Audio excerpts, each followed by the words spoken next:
Welcome back to Season 4 of Comic Book Nation, your official one-stop shop for all things geek culture.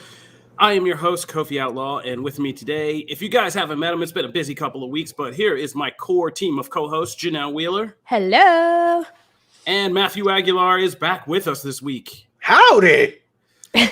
And today we got to do some more, you put the Nashville in that. Okay. Today we got to do some more cleanup from our whole review of the Batman. First, let's just do some housekeeping notes. We want to say apologies to all of our many fans out there who usually catch this podcast on Apple Podcasts. Whether through just technical glitch or Marvel conspiracy, our review of the Batman... Yeah, our review of the Batman did not make it onto Apple Podcasts for whatever reason. It was this strange, unexplained thing that's never happened before. But for a big Batman episode, of course, there was some kind of glitch. So we did not get canceled, or at least if we have, they have not told us yet. And they're still making us do this show. Which is just cruel, by the way. Yeah, that would be cruel. I got things to do on Friday. But we just did not have it go up on Apple Podcasts because of some weird technical glitch. So I did try to circulate links to our Spotify account so people could check it out there, and you can check it out on YouTube, Facebook, or on the Comicbook.com site. We put up every episode of the podcast there in various formats. So if you missed our Batman episode, go back and check it. I personally think it was just Matt, since he wasn't here. He pulled some strings and made sure that one without him never made it to anyone. So great. But we're back today to do some cleanup. Today we are going to go back through and now that the Batman is out and many more of you have seen it, we realize not everyone has seen it. So just right off the bat, we're not going to be talking crazy spoilers, but we are going to do a ranking of our top 5 Batman movies. So we're going to be doing top 5s of Batman movies, and these rules were simple. These are just movies that were released theatrically that featured Batman as the primary character, or at least one of them. I had to change my whole ranking. No team ensemble films. I love so many of the animated ones. We can maybe do one day just do a DC animated rankings, and that's a whole other thing. But so we're gonna be ranking Batman movies from the theaters. We've also got to talk about that Obi-Wan trailer. We've also got to talk about what happened to DC's year in movies and my personal depression. Matt gets to go on a thing about WWE 2K22 and some of the more disturbing features of that game, which I believe I shared. So we'll be holding Matt accountable for all of that. And just to make things more exciting, as we're doing all this, it looks like all kinds of news is dropping. Breaking all over the place. There's new Doctor Strange poster and magazine covers dropping with all kinds of Easter eggs. The Batman Riddler site is counting down as we speak. Sonic what 2 is going poster. to be is good. Batman's about to probably make some kind of big announcement as we're sitting here. So we have producer Jim Discardi is on it. He's producing on the side, looking out for all this news that's talking about all this stuff. Because, the Batman thing's something's about to happen. And, of course, we're already on the show because that's what this show's all about if you've ever seen it. We're doing this as the news is dropping. So hang on today. Like I said, it's going to be a roller coaster. So let's start at the top because we're going to keep things moving. I think we can skip the Batman talk we had in the show because we literally might be talking about something that could change as we're sitting here talking. This is true. Yeah. So let's drag that. So let's move on. So we're just going to skip the Batman talk. We had a whole. I'm watching typing on the thing. I'm like, I don't know what's happening. But I'm excited. I did see it. So yay. Yeah. Finally. So something's going to happen. So we're going to skip that. But yeah, Batman is successful, made a bunch of money.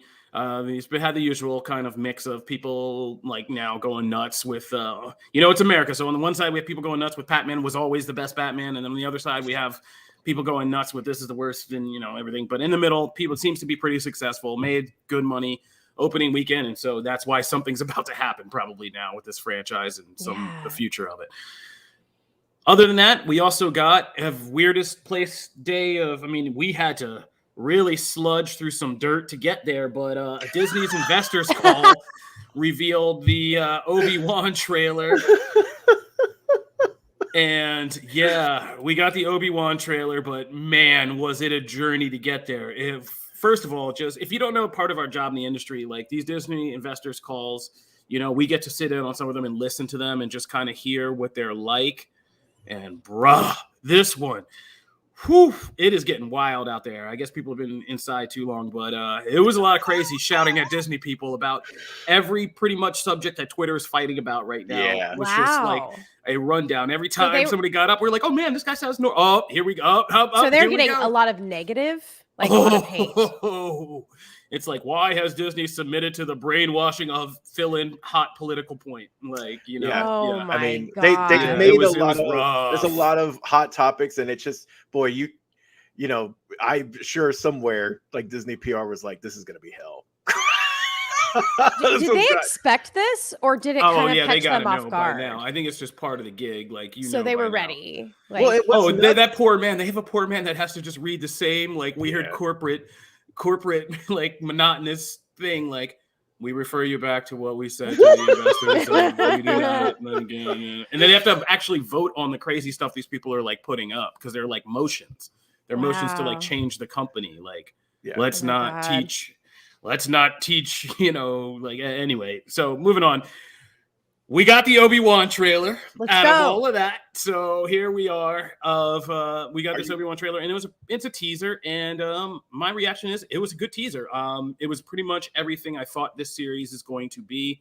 It set up kind of the themes of Obi-Wan just trying to hang out and keep the faith of, Luke Skywalker being the new hope, and while dealing with obviously the trauma of how things got this crazy to this point and the failure of the Jedi. And, but Obi-Wan's Obi-Wan, and, fate, force, all that, you can't hide forever in the desert. And so something is going to pull him back in. Inquisitors are out there looking for Jedi still, as is their job. And Obi-Wan's going to be trying to stay hidden while having to, still be a hero that he is. And I feel like there's going to be a road trip element to this movie where he's got to go from, Tatooine to wherever he faces Vader in the end. And, it looks from the concept art like that's on Mustafar. So there's going to be a road trip element to it with potentially big cameos and guest stars and Cal Kestis. I'm just dropping that already. Cal Kestis, Jedi Fallen Order.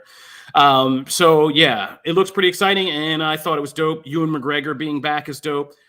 People are ragging on the Grand Inquisitor. Actor Rupert Friend plays the Grand Inquisitor from the Star Wars animated series. But I'm just happy to see another big animated character get on here. It seems like a tradition now for every one of these live action TV shows. So I'm happy that. And I think Obi-Wan's going to be dope, man. So I'm in. I like what Damon's saying in the chat. My main question is, how much are people who didn't/won't watch Clone Wars, Rebels going to miss out on these Star Wars projects because they're going deep into that lore? I can at least speak on my behalf. I was very intrigued by this trailer, and I know very, very, very, very little about any lore at all. And I was still totally pumped because between the music, between Ewan McGregor, between the sets, like the landscapes, the action, it looks like something is definitely up my alley, even more so than, Mandalorian. I can't believe I'm even saying that, but it just seems really, really cool. Like the tone seems a little darker, a little less family friendly, and I like it. Yeah.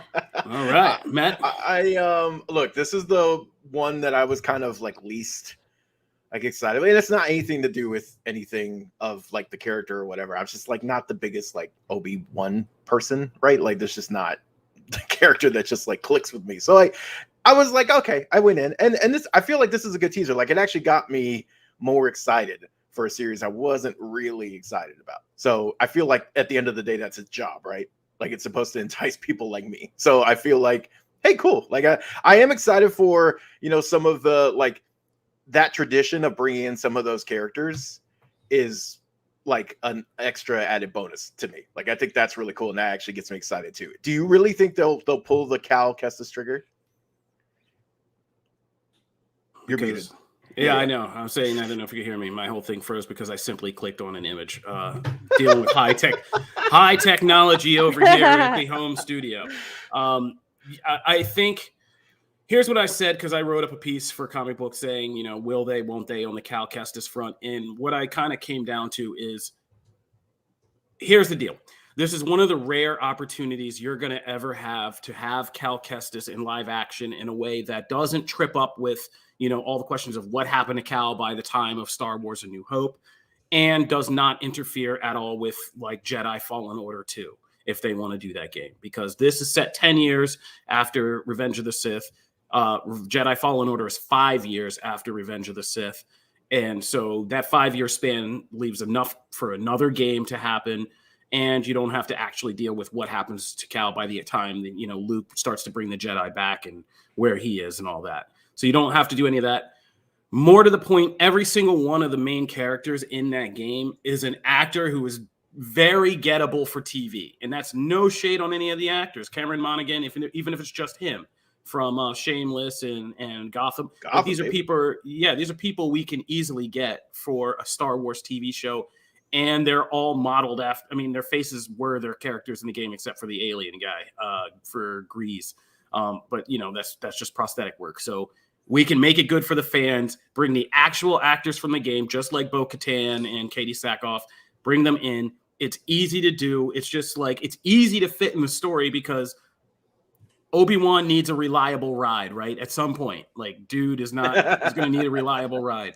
And who's going to be kind of more reliable than finding out that he kind of goes underground and finds a fellow Jedi to help him, who is Cal, and this ship of people. It's a nice one episode off if you want. And, they help him get away because they're the only people that, know how to kind of are hiding in plain sight and active in the universe. They know all about the Inquisitors because all the stuff we saw, like the Inquisitors, their underwater base is from like the comics and from like, this game had a big component. Jedi Fallen Order had a big Inquisitor subplot. And so who are like the people that can help Obi-Wan navigate against that? It's like few and far between, but those are some of them. Bail Organa is one of them. So we'll see Jimmy Smith's back. And then, Cal Kestis is definitely one of them. So, it would be a big missed opportunity almost if they don't, but you never know. But I would say it's a pretty solid bet. Yeah, I think that's part of the fun of it. And you also prep that spinoff. You never know, right? You see that spinoff potential. If I want anybody to show up here, can I get a Koska Reeves again? Get me another appearance, just randomly, right? Universe is a big place. All I'm saying. Yeah, why not? I want that in the Mandalorian, like the next season. Why not? But did you like? So you're more optimistic about Obi-Wan, so that's a win for us, right? I feel like that's a win. It's a small win. teaser, so like it can't go into crazy detail. And I imagine the next one will probably hook me, but I think I'm not just like ignoring it, and that's kind of what I was doing before. So I feel it exists. It exists. Matthew Aguilar. There you go. Boom. That's real good. We're making progress here, man. I will not be doing the Obi-Wan review. Let's just spoil that now. Oh man. So before we go to break, let's deal with the disappointing part of the podcast, the down part. So this week, and Jim Viscardi wouldn't let me. I couldn't go too ham on this because I'm feeling some kind of way. Basically, DC blew it again. I love you, DC, but you blew it again. Now, since I've started my career in this industry, I have seen the collapse of. Seen the collapse of Justice League Mortal in that whole universe. Oh God. The DCEU, remember the original one with the original plans, like 2 Justice Leagues, a Flash and Green Lantern movie, like all that stuff. Mm-hmm. Saw the Snyderverse collapse.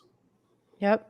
And now this big year in movie collapse. So that's 4 collapses I've seen in my career time alone in the DC kind of attempt to catch. Okay, whoa. We were just talking about how great DC is going to have this year. And this is my point. I am the disappointed fan who was hyping all this. You're allowed to be. I know. It's not that DC had to delay films. There's a lot of going on in the film industry right now. There's a lot of timelines that are thrown off because of the pandemic and other stuff.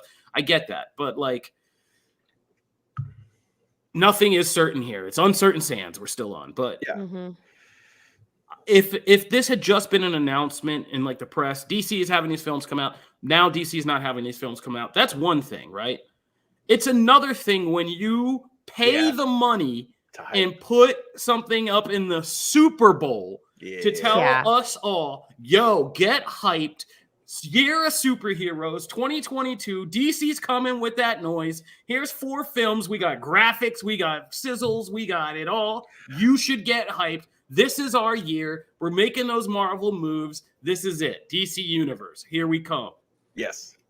And then to come back to us then and be like, by the way, you remember that footage? Okay, so here's what we're gonna do. We're gonna axe 2 of those films, but you get a Shazam film. Here you go. Okay, but whoa. Nice day. Right. Okay, but I think we're going overboard. Just a little. Well, I say we. I think you are going facts. overboard. I don't think you can go overboard. I just gave a recount of the facts that we just lived through. But you're saying that the whole year is washed, and then you go, oh, well, we axed 2 films. We delayed 2 movies, 2 of that. But like reel, Flash is really important. Flash was right. It wasn't just about the films. Like Flash was really important. This was like Flash DC's year of realigning their universe. It's no, I was not. That you can put yourselves on that island. I was not putting all my onus on Flash. Like whatever. I'm still. There's still a part of me that doesn't believe that exists. Okay, so I'm saying that reel that we're talking about also had Black Adam. It also had Batgirl logos. It also there's a lot of other DC stuff that's coming out this year, and it also had like Shazam as well, and that was always a big part of that. It just also had Aquaman and Flash, and people are excited. I'm super excited for Aquaman 2. Like I'm very excited for that. But again, that's just 2 out of a larger piece. So I don't want to go overboard. I also don't want to discount that. That's a huge bummer, and to me, that's if you had even the smallest inkling that those were going to get delayed, why the hell do you put them in that trailer? Like to me, you just hold back, don't put the footage in. Yeah. If you even think remotely there's a possibility that you're going to delay it by a year. Feels like gaslighting. That's just stupid. Well, that's just stupid because you invite this kind of backlash. Right. At the same time, there's a lot of DC projects I'm very excited about this year. So I wouldn't change my prediction. Let's put it that way. I would. Yeah, I'm still just as excited, but it just sucks. It's a bummer, but I'm not going. No, I'm not a bandwagon dude. I'm not. Listen, I don't just. Yeah. I think you're smoothing over. First of all, let's just. We already have the article out. I mean, I stated the facts. Okay. Nicely done. First of all, you're counting in. You have to count that Batgirl's going to be delayed. You have to be. I don't have to count any of that until it happens. Okay, right. I'm not Reddit. We know that Batgirl is going to have Keaton in it, and that's not going to happen until the events of the Flash happen. Like that's. I don't think. So we know that. I agree on that. We've been on set. We absolutely know that, Kofi. Okay, you want to play this game? I'm just telling you. I'm saying I'm just telling you what's going to happen. We can do the courtroom Law and Order agrees, version. guys. WandaVision. How much of that crap happened, Kofi? And we were everyone was pretty locked in. Fine. I'll leave this to democracy. I don't think you're going to find a lot of supporters in the chat. When does that bother me? I know. You're going to die on this hill. Are you on that I'm not used to just riding on? You know that this is forever, right? We are recording this. We are going to come back to this. This I'm going to is have Rich clip this and replay. Guys, listen to this comment. Listen to this comment. This comment is DC doing DC things. Like, that's just perfect. I will react to it when it happens. DC's going to DC. It's not going to happen. What I'm saying is I don't go off ledges that haven't presented themselves yet. I will react to it in the moment. I'm a futurist like Tony Stark, my man. I just know this. I've done this. Right. I don't know if you saw the opening to this, but I've done this dance before with DC, and I know where this is going. Mephisto confirmed. And I'm going to let me get deeper on my point. Okay, yes, we only lost 2 films. That's a very kind of cut and dry way to look at it. But what DC was hyping, why they did a Super Bowl ad was this was going to be a year where they were going to give us a Marvel Cinematic Universe level run for its money kind of epic year in movies. A big proponent of that was The Flash as the most direct comparison to Doctor Strange and the Multiverse of Madness, as Marvel and DC were on this rare kind of synchronous path to jump into kind of these multiverse universe kind of resets to establish their next era of film franchises, right? Oh, wow. This is a good point. Damon says it's the equivalent of Marvel losing Multiverse of Madness this year. Yeah, and it's like, that's a big deal. Like your entire hinge for setting up the new format of your universe in the future to come is now delayed, which means everything else after that is now delayed. It's a cascading effect. We will now have to wait like till next year to get those events and set that all up. And then everything else that DC will begin to look like a late game kind of copying of Marvel, which is a previous criticism we've had to live through here. But this was going to be the year we kind of maybe caught up and came at this at equal ground. So this is a bigger deal, I think. And I think you're going to see in the long run, like the disappointment. And I think the cynicism is going to set in. Whether it is a big deal or not, I think, business and marketing is a lot of perception. People they're going to be more me's out there that look at this and say, bro, like, again, like I have no faith in this. I love how you said the cynicism is going to set in. What planet are you living on? Cynicism is already there. Okay. Dude, like, it's already there. That was my attempt at hopefulness, okay? We can all agree that it's a bummer. No, it's a major bummer, but it's really also just, I feel like it's a failure. I mean, it's a PR failure because it's going to bring in a system like DC can't get it all, can't do it right. Marvel is the only one who can put it. Get it up. I was kind of mixed metaphoring, and then I had to like really save myself. So well, I said it for you, so I know. Thank you. That's why I'm Thank here. you. Oh Yeah. So like, yeah, and it's just that same perception, which is what I really did not want. I wanted to go through this year and then have DC established like, hey, we're DC. We have this multiverse.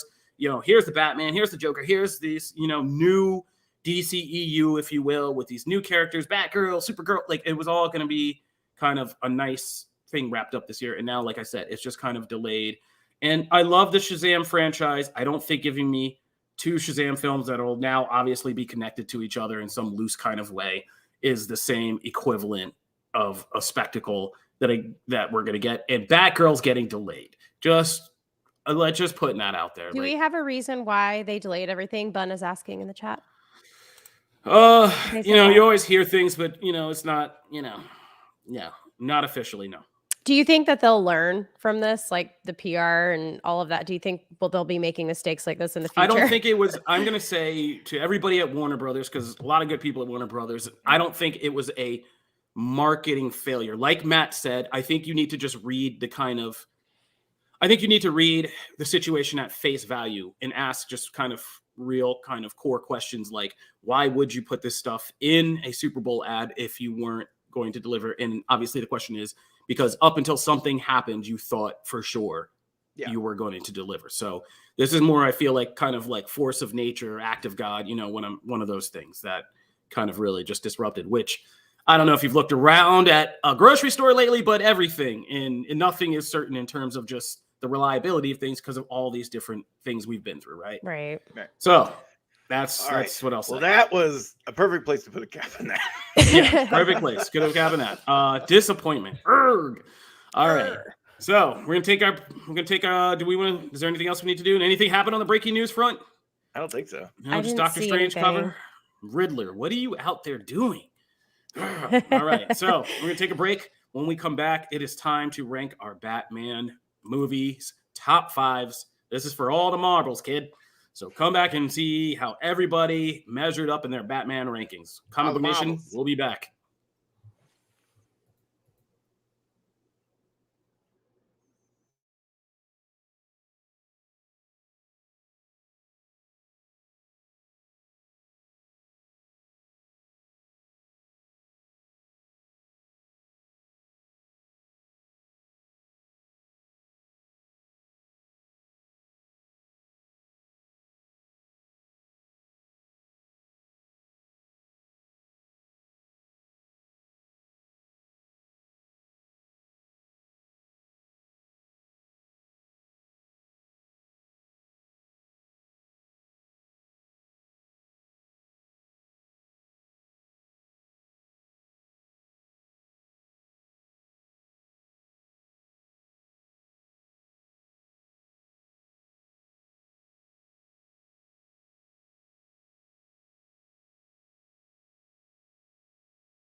Welcome back to Comic Book Nation, your one-stop shop for all things geek culture.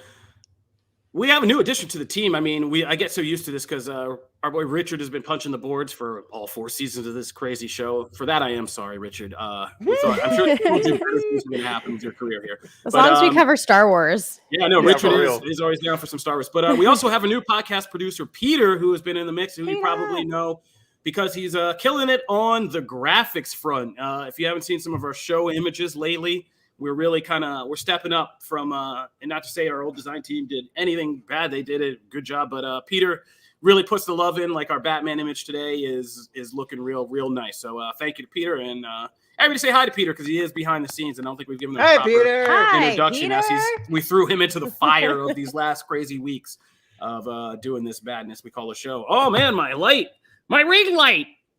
Look at every you, streamer ever. Oh my god! Yeah. Oh my god, my ring light. Let me fix my camera. Streamer problems, right? Yeah. But as we've seen lately, the least of streamer problems, and that's we're gonna move on. We'll just say that. We'll say that. Sip that tea and move on. All right, so. What we hear all the main event today is our top 5 Batman movie rankings. The Batman is now out, which means we got to reshuffle all, I believe, 12 of the theatrically released Batman movies and kind of look at this again. Like I said, these are movies that had to be released in theaters at some point, and Batman had to be like the central character of the movie. So we didn't get into the whole. Or co-lead, yeah. So we allowed Batman v Superman because that's obviously a big Batman story, but we didn't allow Justice League mainly because I didn't want to get into that whole mess, but mainly because it's not really a Batman story. Yeah, that one. Mm-hmm. Yeah, I agree with you on that. Yeah, I think so, that's yeah. So all right, here is what we came up with, and I guess we're gonna do this kind of snake version. We're gonna start with me, kind of go through Janelle, go to Matt, and then Matt will go back, and then we'll do it like just like one of those rides at an amusement park. So I'm going to start with my number 5 Batman pick.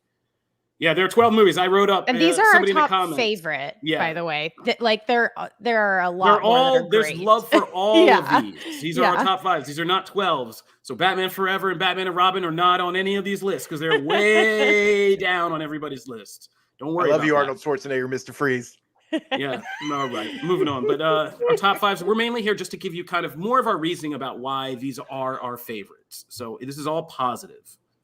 Fair question in the comments before we start. Yes, Batman v Superman Ultimate Edition. Nobody's ranking the theatrical cut. That mess, I don't recognize that mess. So the Ultimate Edition, which is where the actual Batman story is in the actual full cut of Batman and Superman. So just to answer that technical question, I already saw in the comments.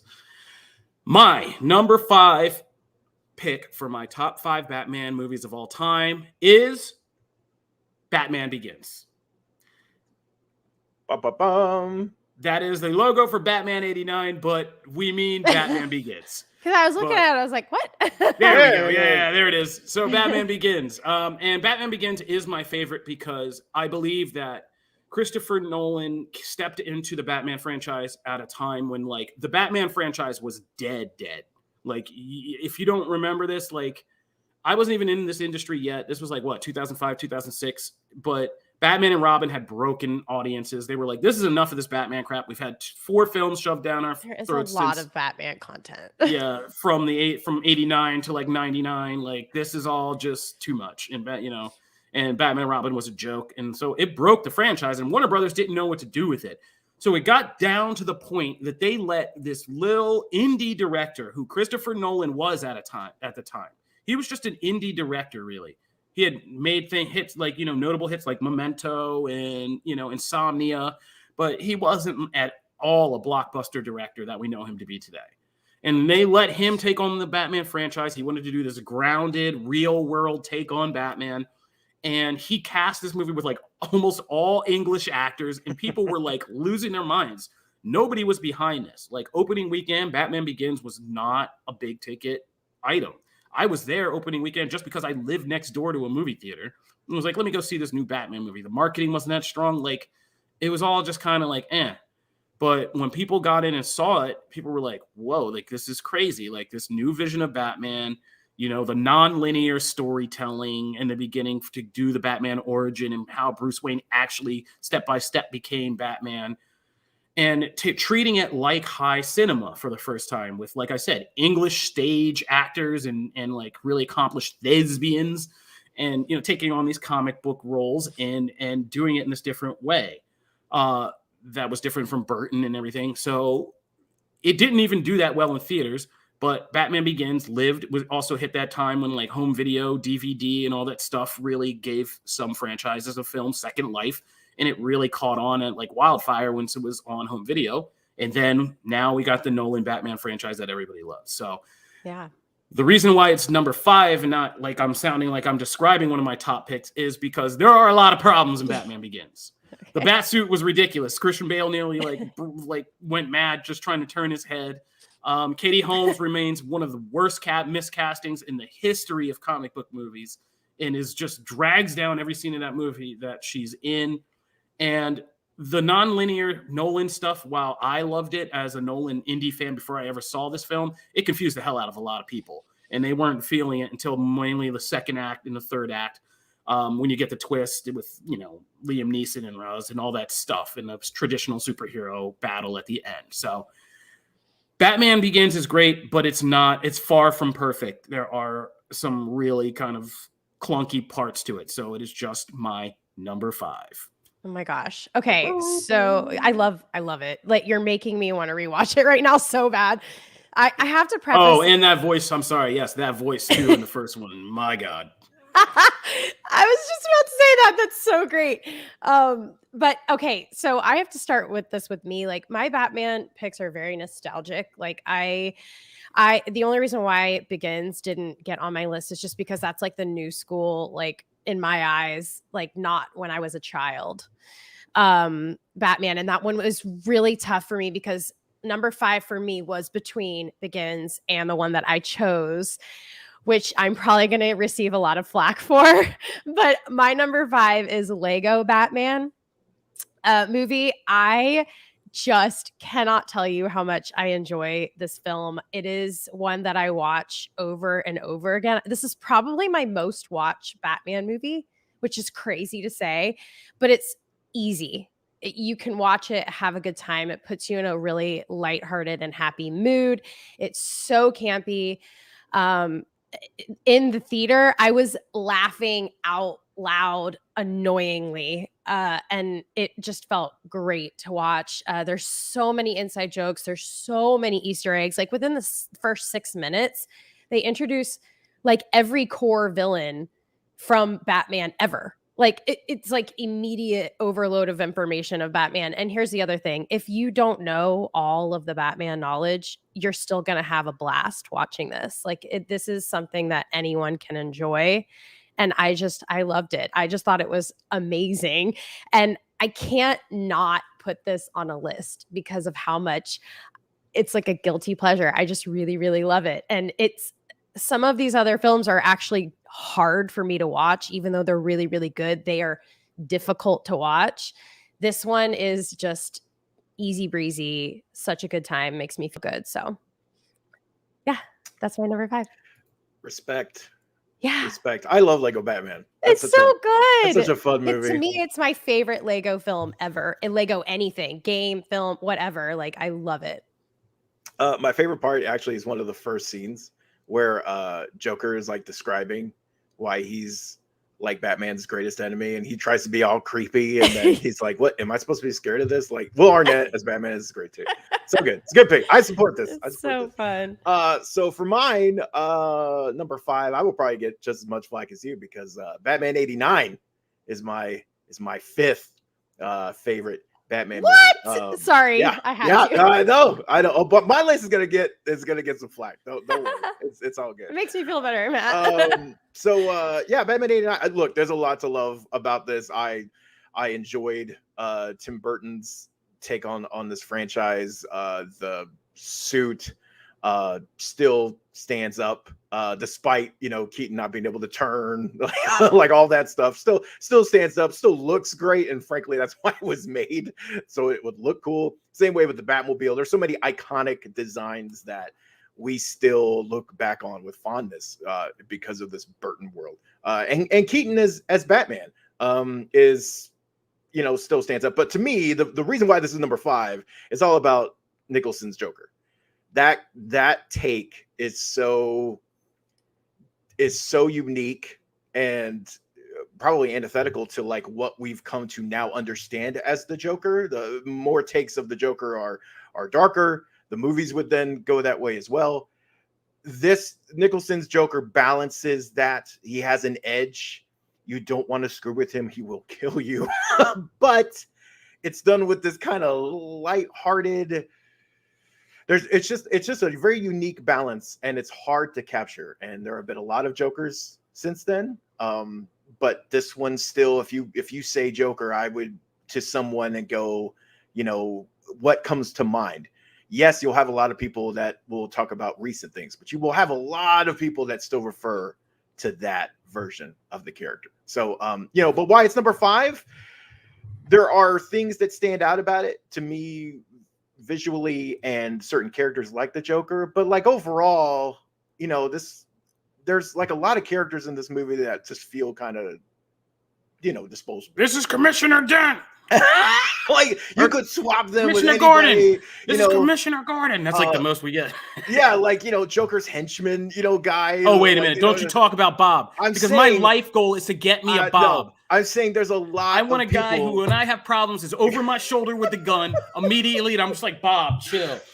There's like, a that's lot my of people life goal in this movie that are just kind of there, and even like some of the stuff with Bruce and right, you know, like there's just a lot of stuff that you could honestly are kind of forgetful. Or kind of like they're kind of forgettable.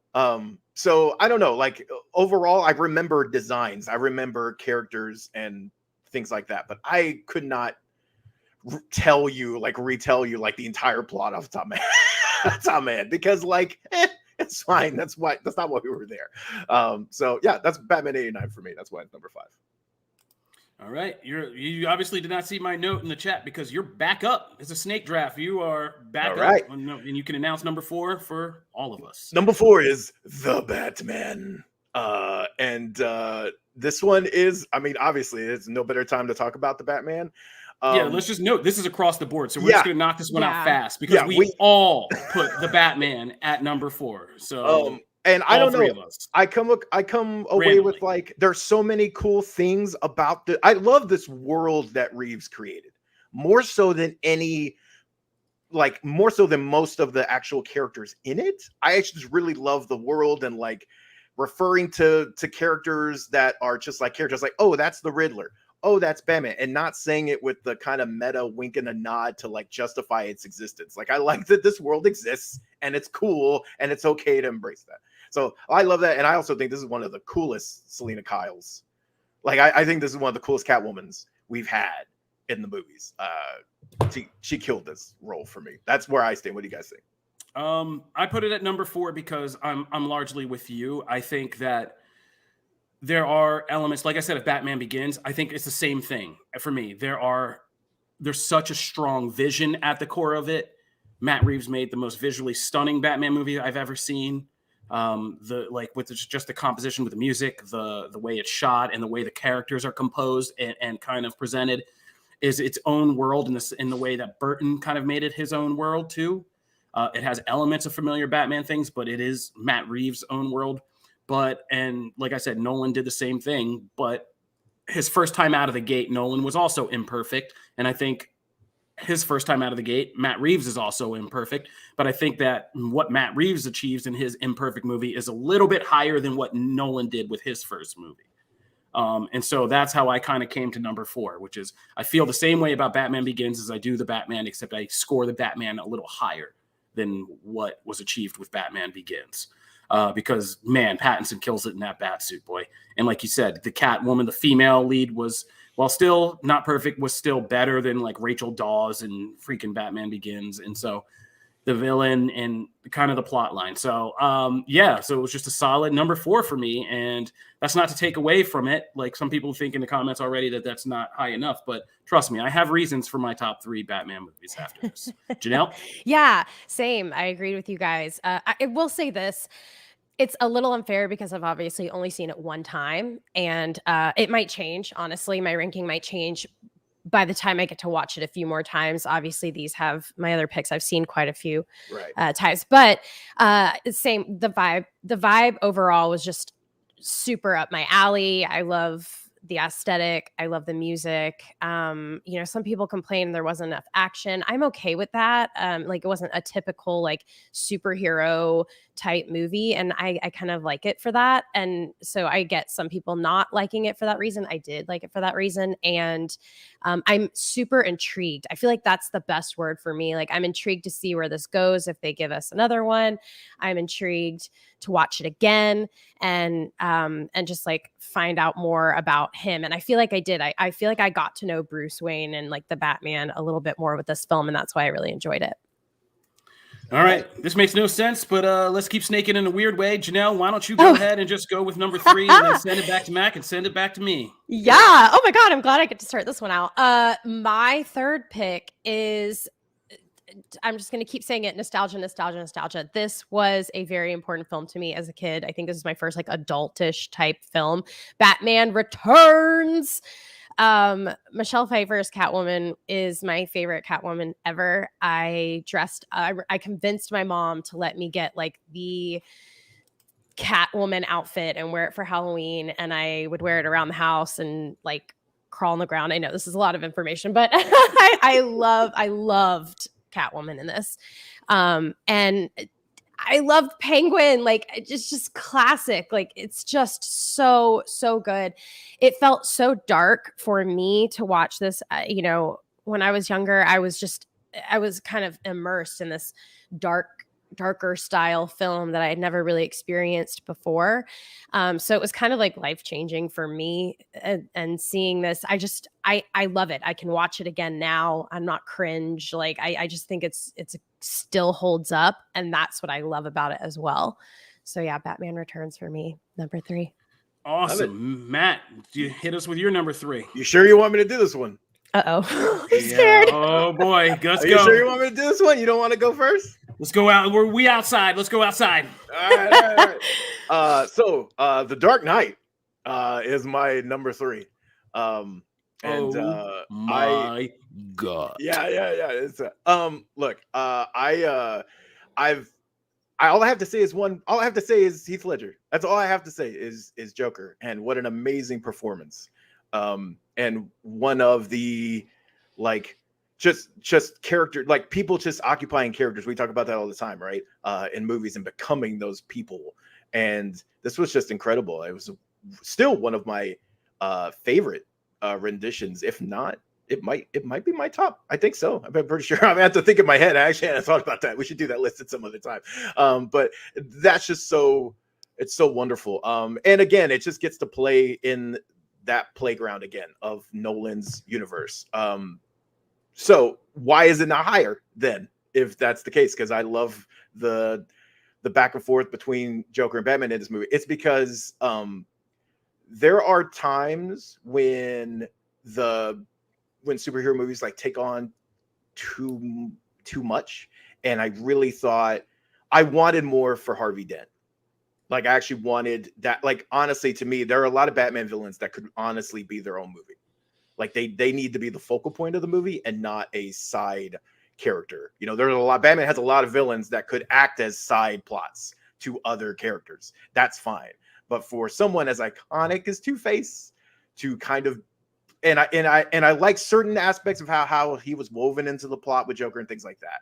But I don't know, like there was almost too much, and it was just like Two-Face ended up getting the shaft on that. And also that movie feels like it should end 3 different times. And I was always like, okay, I'm ready. I'm like, let's stop. I'm cool. I'm good. And then it kept going. And the whole boat scene and stuff, there's just things that hold it back for me from, again, we're talking about the top echelon of movies. So this isn't really a put down on The Dark Knight. It's a fantastic movie, but it just keeps it from those other 2 spots on my list. So that's where I come at. I'll let Kofi and Janelle talk about it, I'm sure, at some point. All right, we're at the end again. Time to snake around through me. My number 3 pick is Batman: Mask of the Phantasm. all I'm going to say about this is that it is a Batman animated film that Warner Brothers knew was so good that they put it out as a theatrical release as opposed to like a home release or just a special TV episode of Batman the Animated Series, which was hot at the time. They were like, no, this is good enough to be in theaters. And they were not wrong. First of all, introducing one of the scariest and most prominent Batman villains we had seen in a while, a new villain. It takes this story and it at once links this kind of detective mystery, a very good detective mystery, murder mystery, almost like the Batman, a serial killer, and weaves it into Batman lore better than I think most Batman stories I've ever read or watched in any kind of format.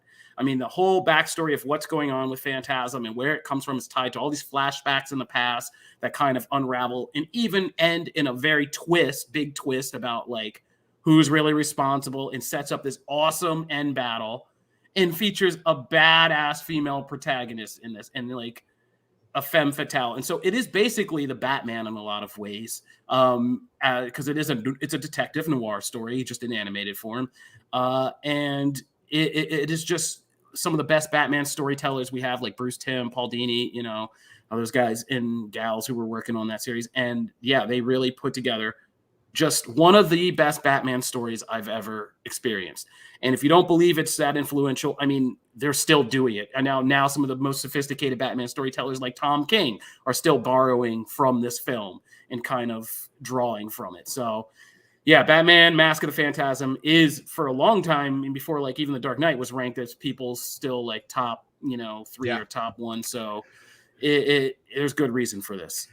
So that takes us to the number 2 picks, and I won't spend a lot of time. My number 2 pick was Batman 89. And I picked this because, like Matt said, there are some really questionable things. Like, I mean, I love Billy D. Williams, but him as Harvey Dent was always weird. Commissioner Gordon is just a guy who just like says, "I'm Commissioner Gordon." He doesn't really have the whole Gordon Batman, dynamic.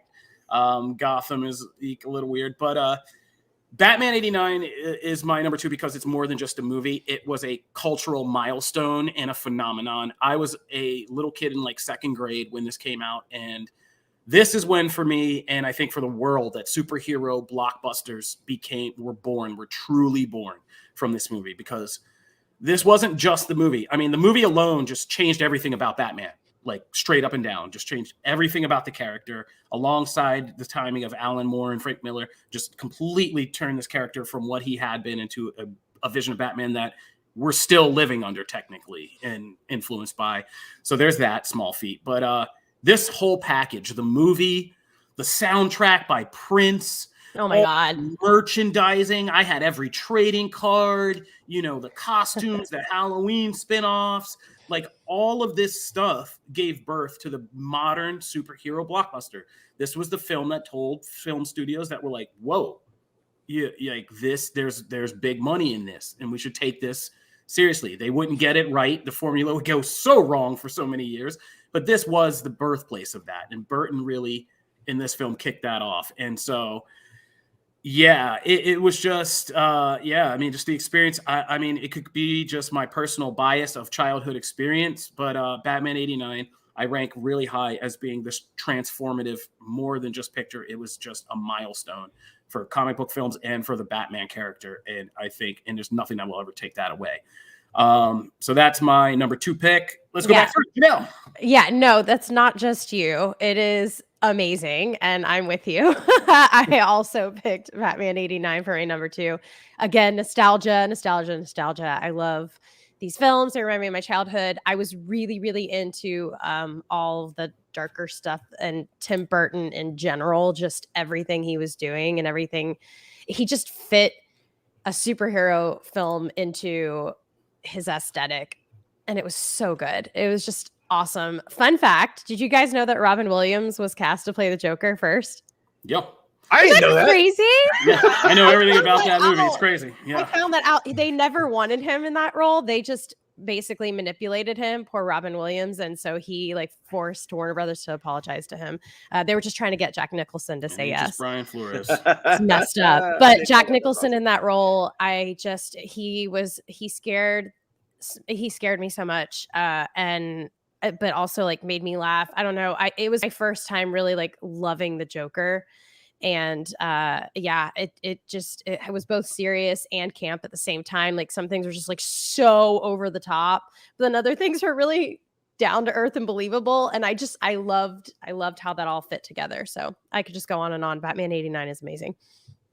Matt? Yeah, so I won't go crazy long on this one because I feel like Kofi actually just nailed everything I was gonna say about it. But Batman, Mask of the Phantasm is my number 2 for all those reasons. It is just a one. I just adore the animated style. I adore that look. Everything is just so perfectly noir about it, and all the designs and all that. Plus, just the fact that it was at the time bringing this villain who, even now that we've had things that are like bringing the villain into the comics and things like that, this is still like the most iconic version of that character.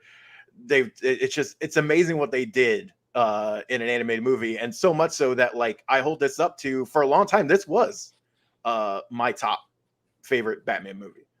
It never shies away from, you know, some of the more mature things, but again, it doesn't go overboard, and it's just perfect. I love this movie. It's just about perfect. I don't really have any nitpicks. Like, it was I almost made this my number 1. So wow. God, I gotta watch this. It's so good, man. I love this movie. I'm embarrassed I haven't seen this. Oh my gosh. But yeah, so that's me. All right. So it's time, Matt. Yeah, you get to start us off. Go I do? Yeah. Oh, okay. So all right. So my number 1 is Kofi's number 5, and that is Batman Begins. Says everything about us. I adore this movie. And what I did was I actually went and rewatched Begins yesterday, because I was actually doing I was like, okay, so I made my list first, and then I'm like, does it hold up? You know, because I was just kind of like, maybe I was just like remembering things too fondly and like rose-colored glasses and all that. Jim Viscardi came in just to roast you in the comments. Yeah, that's fine. I'm used to it. So I rewatched it, and that movie is fantastic. That movie is all the things I loved about it, I actually ended up loving more. Liam Neeson as Roz is just amazing. Raish. I know some people say it differently, but I'll say Roz. I love, like, it's one of those, like, personifying the character in such a perfect way. And like the minute he starts talking, you believe it. It's so good. The Batman voice, I will always rip on the Batman voice. Not as bad as I actually remember, but I think it was because I put it on such a low pedestal. I always rip on that voice.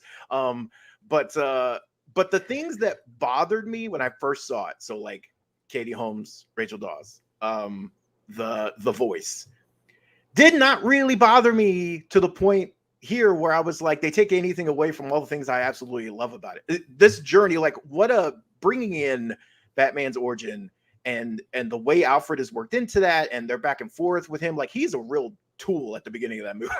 Like, Christian Bale's Bruce Wayne is like horrible at the beginning of that movie, and there is a really great arc to like him becoming Batman, and it's one of the things I just really love about that movie, like how point A to point B. I think that's just great. And the whole ending sequence, like the whole how they get back into Gotham and how all that kind of comes full circle.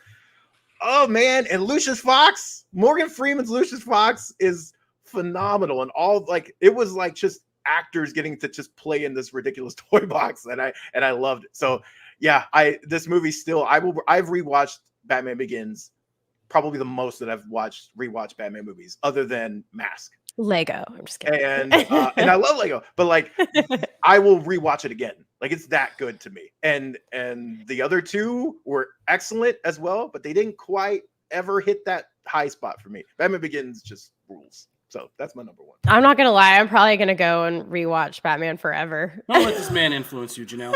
You and I had a different number 1. Let's just get on 2 hours because we got other stuff to do. You go. I'm gonna let no. you know, Jay, this. you take this one. You go first. Oh gosh. Okay, fine. I'm just gonna be really quick, guys. I feel like everyone would pick this as number 1. I can't. Except Matt. Except for Matt, everyone, guys, The Dark Knight, #1. I can't even imagine this not being #1 for anyone ever. Obviously Heath Ledger Joker is the best Joker. Not my favorite Joker. We've already talked about this, but the best, yes. Like I can give that to Heath Ledger's Joker. Like deep storytelling and action packed, which is really nice because some of them are like lacking. Like sometimes they'll just have really good like character development, and then some of them will just be action. But this one, it was like everything. I will say, this movie is hard for me to watch. It is so intense and dark. It is a experience and it wears me out. But it's just so good. And I couldn't not put it there as much as I wanted to put Lego Batman. I'm just kidding. I just love it. And Matt already talked about it. Kofi, I'm sure you're going to have a million things to say, so I'm just going to let you say it because you wrap everything up perfectly. But I just love this. I love this film. It's just brilliant. I saw it 3 times in the theater. Yeah, you saw that 3 times? No, that's 3 awesome. times in the theater. Yeah. Crazy. I think Kofi, you're muted. Sir Kofi froze. So I will speak for him. I'll speak for Kofi. I loved all of Matt's opinions. I think they were all valid. And I agree with everything he says for the rest of this show. What an institution of comic Kofi book is nation. not frozen for me. He's just muted. So I'm watching that facial expression. He's shaking his fist. I love it. Kofi, it's just your mic. It's not anything else. But I don't know. I feel like everybody is kind of agreeing in the chat on the dark. Everybody agrees with me? Oh man, that's so No, nice Dark to hear. Knight. Man. Yeah, I need more of that at home. And we do have Jim in the chat, by the way. So I'd love to know Jim's #1 Batman pick, personally speaking. Okay, so I just want to bring 100% attention to the fact that Viscardi Vendetta just said, but Batman and Robin is tops. Okay, can we just, in the comments, can we just... kidding. Nah, don't think so. No way.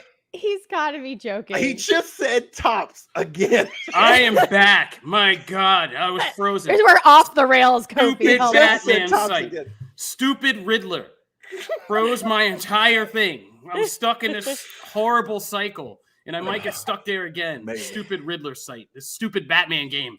This is why you didn't get higher than #4. Because your marketing is All right, ridiculous. we gotta move. Is there anything else you want to add? I just want to say The Dark Knight is my top pick because it is one of the best, not just Batman stories about the Batman-Joker relationship, that focus, which is the core of that character, but also just one of the best crime thriller movies I've ever seen.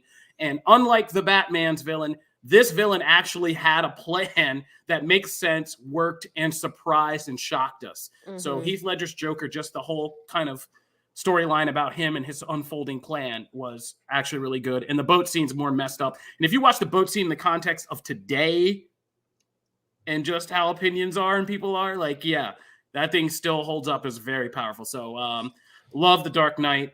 Still one of the best comic book movies ever made for me. Matt, take it away. All right. So so that was our movies. Our rankings. We will have them up on social as well. So definitely, I know some of you guys listed some of yours in the chat as well. Definitely comment on there and leave us yours there as well. Interested to see that. And then at some point, we've got a DC Shows one coming up. So hopefully in the next few weeks, we'll get to that as well. So moving into some gaming real quick. Today is release day of WWE 2K22. So after some years away, after some time off, and you can actually see some of the game here, some footage, and it's back. And I gotta say, it seems like they listened to a lot of the feedback that they got. Part of the biggest thing here is actually my GM mode, which has been one of the most requested features in the game for years, and it was never seemed like we were going to get that. 2K22 brings that here. when I was reviewing this, it was very hard not to just play that the whole time. Like I actually had to tear myself away from that and go play other stuff because I was like, okay, I got to give this like a real shot. I got to go create some wrestlers, which I created a Witcher and a Captain Marvel that I will put on social at some point in time. All of my creations will be downvoted, I'm sure, but I think they look cool. But yeah, so like, of course, there's a 2K showcase mode here, which features Rey Mysterio. Something they actually did really well here was that they added this kind of transition effect. So for those who don't know, 2K Showcase follows the career of the chosen superstar, in this case Rey, and then you play iconic matches in their career. And so you have to like fulfill certain key spots. But when that happens, it like transitions to real footage, but the way it does it is like seamless. So like he'll be diving out of the ropes and then literally you're into real footage and you're seeing how the match actually played out. And then it does another move and then it ties back in and you're in gameplay. It's really cool. And for fans of Rey, it will be awesome to go through these various matches over the years against Batista and Eddie Guerrero. So really love that. But my GM mode is going to be the star of this, getting to actually build your own brand. And like you can do that in universe mode, but in GM, it's like it's all the things that come with like running a business, right? So you have to keep costs in mind. You can only have as many superstars as you can afford. Contracts come up for renewal and like they'll offer you contract deals. You can counter propose. You might lose them if you book people badly or piss them off because you put them in the match solely because someone else requested it, like I did to Booker T. I'm sorry, Booker T. They get mad at you and they might leave. So like there's all these things to kind of keep track of, and you're competing against other brands.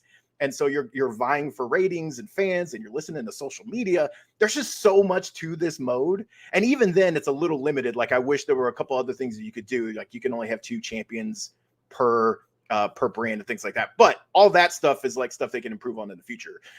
But as far as visually, you're looking at it, some of the entrances and stuff, the graphics have taken a huge step up, even in the ring as well. Animations in the game have also gotten a big step. The control scheme is new. It took me a minute to actually still get, and I'm still actually honestly getting a little used to like the new control scheme. I do things by muscle memory sometimes accidentally, and then lift a sledgehammer when I did not mean to. So that's my bad though. That'll happen with time. But like the biggest drawbacks are online play. Now they have said that they have fixed this. I saw the last update was kind of like that they fixed this. But when I was trying to play during early access, online play was like, it was hell trying to get into a match. It was like either dropping me completely. It was timeouts. It was, hey, this session is full when it literally said 2 of 4 2 seconds ago. So like, it was so hard to actually get a match. Once I got in the match, it was fine. It worked great. I had some really fun matches, but just getting one to load and actually happen was a pain. So hopefully, once this initial flood of people come in, that will be fixed. That's my main gripe. My Rise is actually really fun, but has some graphical things here and there, some really stilted dialogue. But overall, everything else I feel like just made a major step up, and GM mode is just gold. So I came away really happy with this. I mean, this would be something that I'm going to continue to play going forward. So if you are looking for a full review, you can head over to Comicbook.com, where I go in a ton on all of the features and things like that. But it is a definite recommend for me, man. All right, Matt, since we're still here, why don't you tell us about some comics this week? Let's get into it. Yeah, let's go. So we're going to talk about 10 Deaths of Wolverine first, number 4. Yes. And I'm going to say for me, I cannot speak for either of you two, of course, but I will say for me, we have swapped.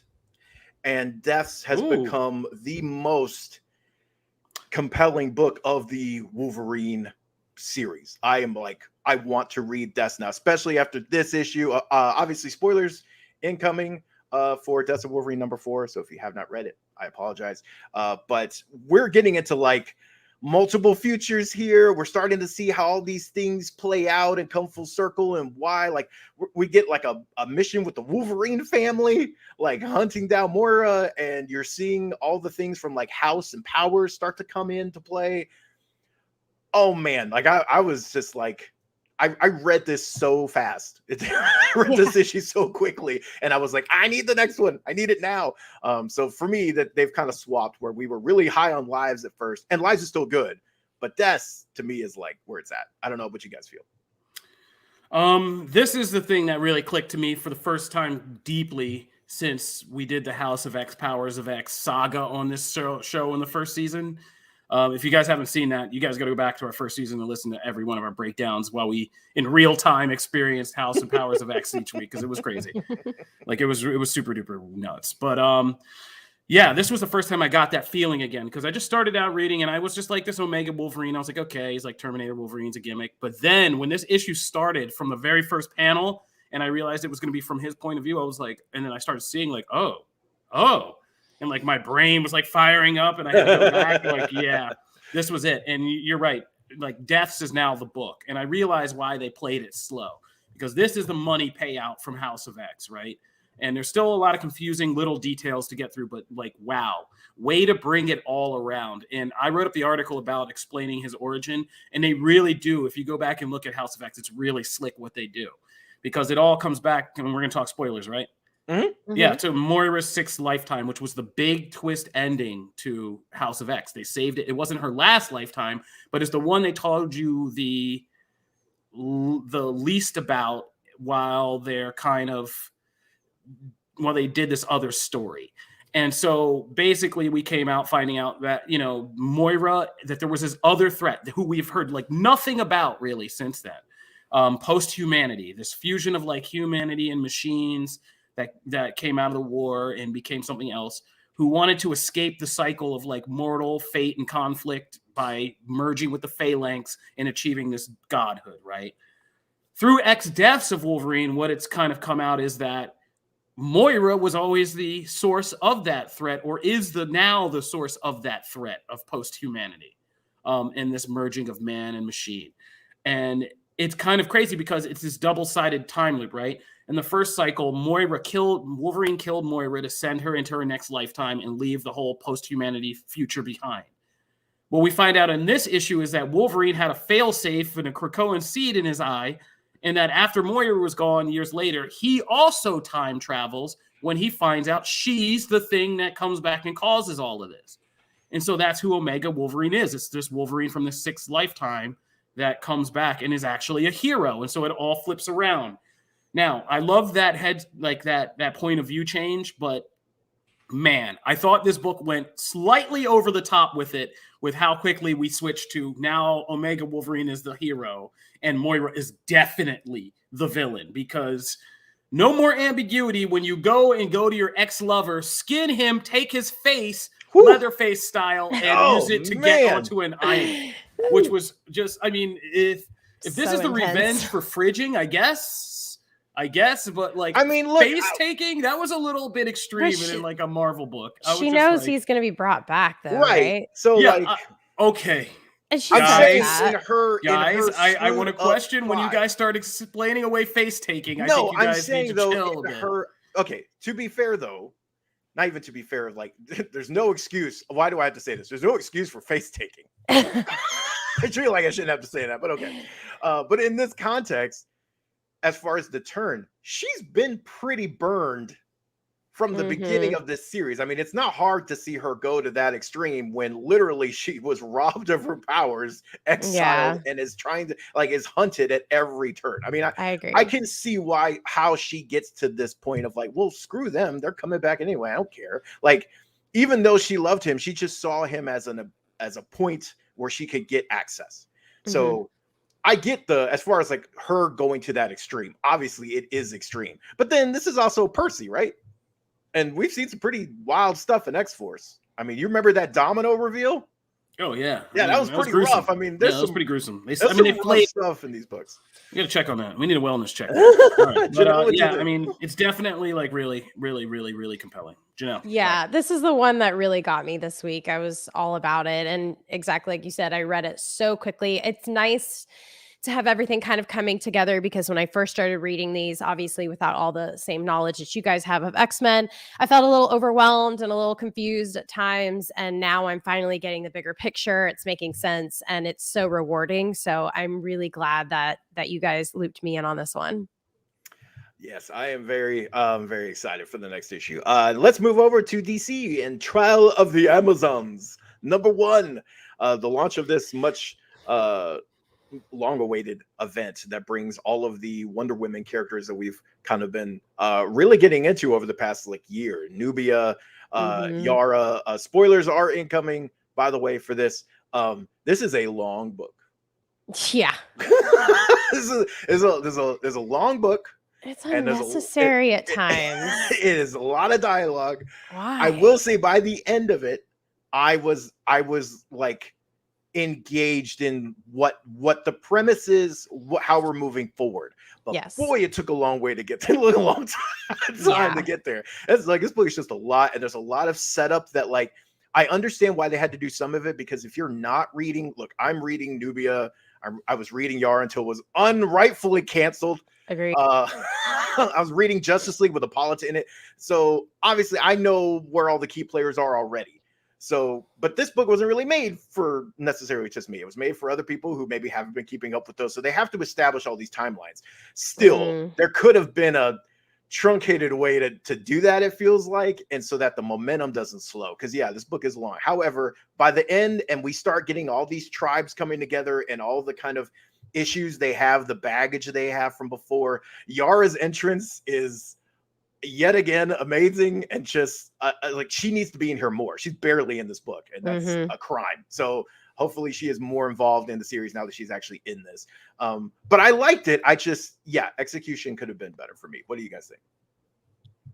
Because of Comixology, I am slow on my comics right now. I did not get to this one, and it sounds like I dodged a bullet.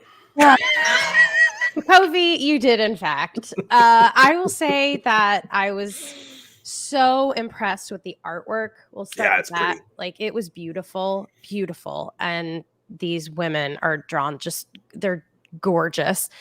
But it was a lot of dialogue that was unnecessary. I get it. Certain people are beefing. You don't have to like spell it out. I'm not that unclear. Like, I just felt like there was too much story. Like, they're trying so hard to show that these people don't like each other. I'm like, I get it. Yeah, I get it. Yeah. But the cliffhanger is whoa. And Yara is queen of all. Oh my God, it's so good. Like Jerry's in it. Jerry. So Rob. Good. All right. Side note, we got this Batman download. It seems to be, so far, what we have is a collection, 24 photos. And it's basically like a photo scrapbook of the Riddler's behind the scenes. His John Doe book. You know that scene in 7 when they go in John Doe's apartment? So this is what it is. It's his journals.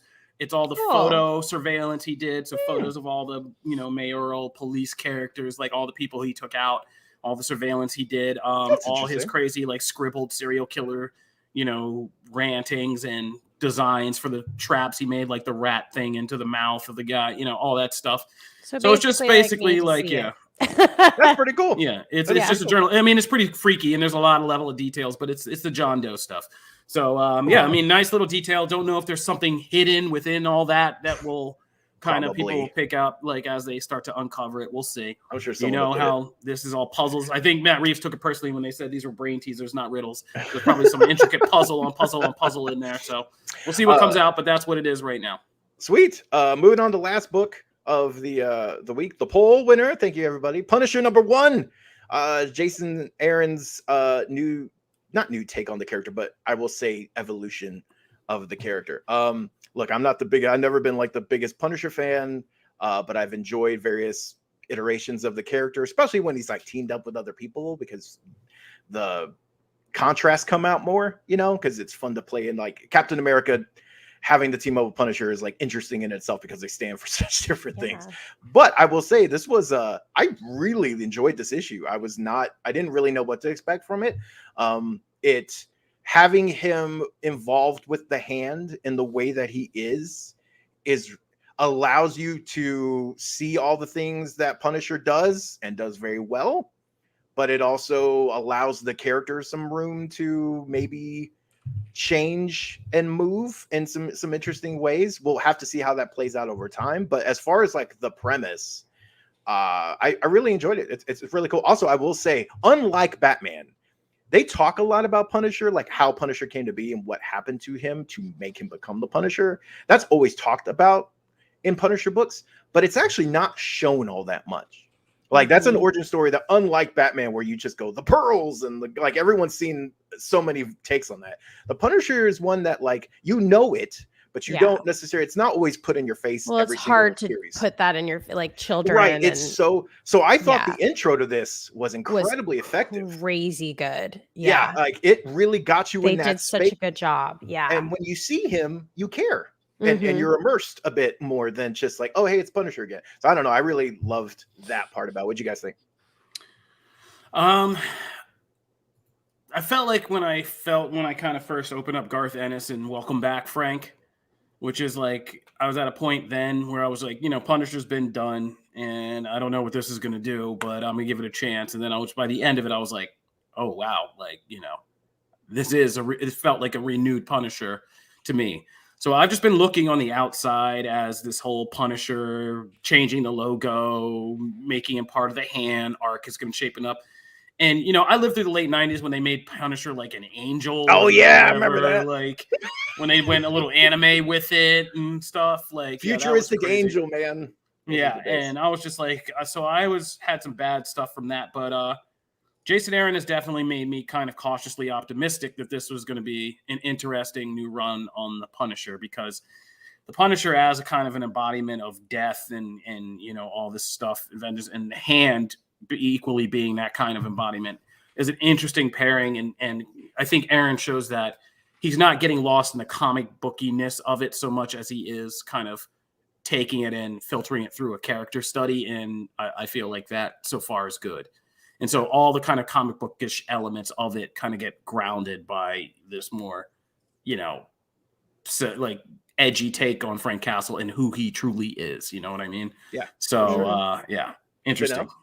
Yeah, I really enjoyed this one. Like I said, like we were talking about, I thought they opened it up really, really well. And I'm very interested in like his role here and his involvement with all of this. Like my familiarity with all of it comes from like the Arrowverse. Yeah. So it's really cool to see it kind of like that's like a comparison to like kind of. Because yeah. Okay. Yeah, all of it. It's I don't know. I just feel like it's all kind of like starting to come together for me where I'm understanding the worlds that these comic books are putting me in. And I just feel like I'm following better than I ever have. So this was really rewarding for me in that regard, where I just kind of I was like, oh, I get what's happening. And I don't know. I just thought they did. I thought it was very well done, and I enjoyed it. Obviously a completely different vibe than the two others. Right. But enjoyable in its own way, very serious in tone and obviously, but yeah, I think this could turn out to be pretty cool. Yeah, he's got knives in his fridge, man. Makes all the sense in the world. He's got knives in his fridge, and that last page reveal got me hooked. Okay, I'm very interested. So so that's comics this week, but I know we got to run. But it didn't take long, but of course, right here at the end. So if they got to cut this down for time on TV, I know we got to cut down on time. Sometimes we got to cut some pieces, but make sure we get this at the end, because right as we were sitting here, people have quickly deciphered this Riddler site, and there is one message that says Gotham loves a comeback. So basically, it looks like this is our tease for the Batman 2. It looks probably something throughout the day or soon we'll be dropping where they announce the Batman 2 officially. So we're just going to pretend we all heard it now. So hell, guys. Let's go! You think it'll be the Dark Knight? Maybe our rankings will change. You don't know. It's all come full circle. This is Comic Book Nation, your one-stop stop for all things geek culture. I don't even know if I said that right, but we are excited because our future selves heard about the Batman 2 and our past selves are connecting them. And that's a Project Adam plug somehow. So Project Adam is out on Netflix, so check that out. Scream is out on Paramount Plus. Check that out. We're on Paramount Plus. Check us out. Comic Book Nation. Follow us on Twitter. I'm Kofi Outlaw. Matt Aguilar, Janelle Wheeler. You can see all their @ stuff on the screen. If not, check us down on Twitter. We'll see you guys next time. We're getting out of here fast. Peace. Bye, guys.